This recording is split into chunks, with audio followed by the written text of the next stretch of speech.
Hello, Paul here from EMD Automotive at Carrying by Sydney. I've got this Porsche 986 Boxster that we pulled the engine out to actually do the IMS bearings, plus starter motor, oil vapor separator. We took the whole intake manifold out, cleaned the whole intake manifold out properly.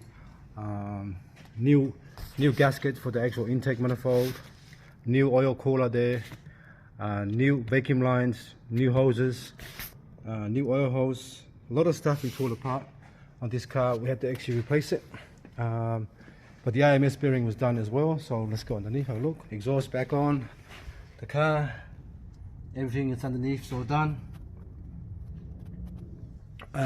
We had to wait nearly 2.5 to 3 months for one of the actual pipe that goes in the middle there, which is this one here.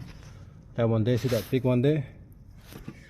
And they couldn't get that pipe for me because this car here is from England. This is an English car. I can tell by, the reason why I can tell is because it's not for Australia. It's got the pump for the emission system here. And there's no need to have that pump now. If you don't, you can take it off. It's up to you. There's no need to have it. Wasn't in the Australian spec as well when the car came in. So when the car was first came to Australia in 1996, 97. But this is the actual engine all back in. Everything's connected back on. We actually ran a few smoke tests of intake manifold. We smoke test the actual intake manifold and the actual fuel lines to make sure there's no leak coming out of the actual O-ring from the injectors, because we replaced that as well. So this is all done, so we're ready to actually start the car up now. So first thing we do is we have to actually pull the fuse out, which is this fuse here. Every time you do a big engine job, make sure you pull the fuel pump fuse, regardless of what car you have. Pull the fuel pump fuse out, which is on C4 on the actual 986. 1A, B, C, 1, 2, 3, 4, which is that one there, 30 amp. Pull it out so we can actually start the car. Alright, so I'll pull the fuse out. So now I'm going to crank the engine, so we can actually get the oil pressure to go up, to get some oil pressure in the car first before we actually start it up. You need some oil circulating through the engine parts, inside the engine parts, camshaft, crankshaft and all that, because this engine's been sitting on the actual engine stand for a long time and we've got no oil. So now we're going to crank it. The car's not going to start, so just what we're doing now, we're just putting some oil through the whole system.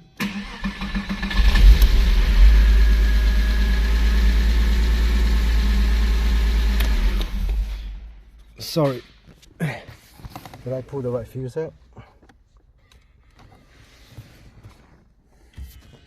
I was just showing you guys, but I already done the system already.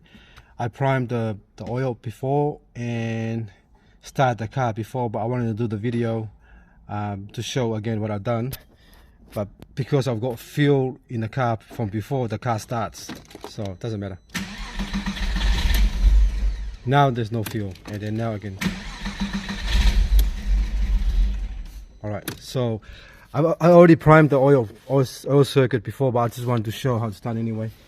So that's why the car started, because I've got fuel now in this APC. I've got fuel in the system anyway, so that's why I started. But before I done it, like I said before, I already primed the circuit before with fuel, with oil, and then I started up before. But I just wanted to show you guys how to do it again. But I already had some fuel in the system, so I started anyway. So it doesn't matter. Now I'm gonna start it up anyway. Ready, set, go.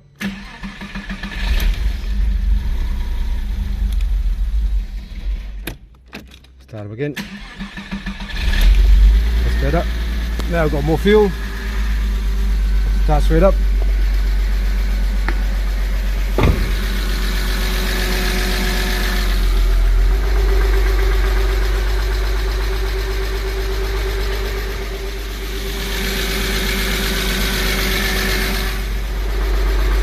As you can see, not much smoke coming out the exhaust because all the oil in the intake manifold has been cleaned, and all the valves, intake valves been cleaned, exhaust valves been cleaned as well.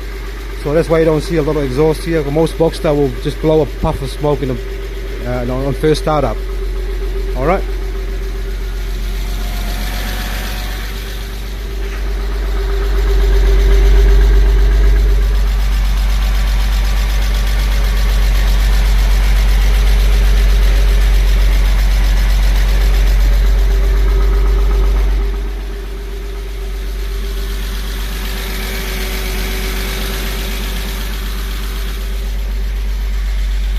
good news.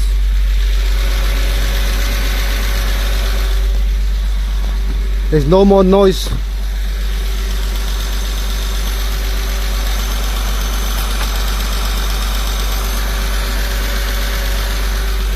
As you can see, there's no more noise. There's no more noise from the exhaust. There's no more noise, rattle noise from the exhaust. There's no more noise from the actual this side here of the engine, from the actual AC compressor, because the AC compressor was very noisy when you start the car up from the back. As you can see, everything's back together here. New pulleys, new pump, new AC compressor. We had to wait for that for nearly like 1.5 months for that one as well. So a lot of waiting on this engine due to parts. So I'm not sure what's happening with spare parts, but that's just how it is everywhere right now. But I want to start up one more time. Perfect. Start up one more time.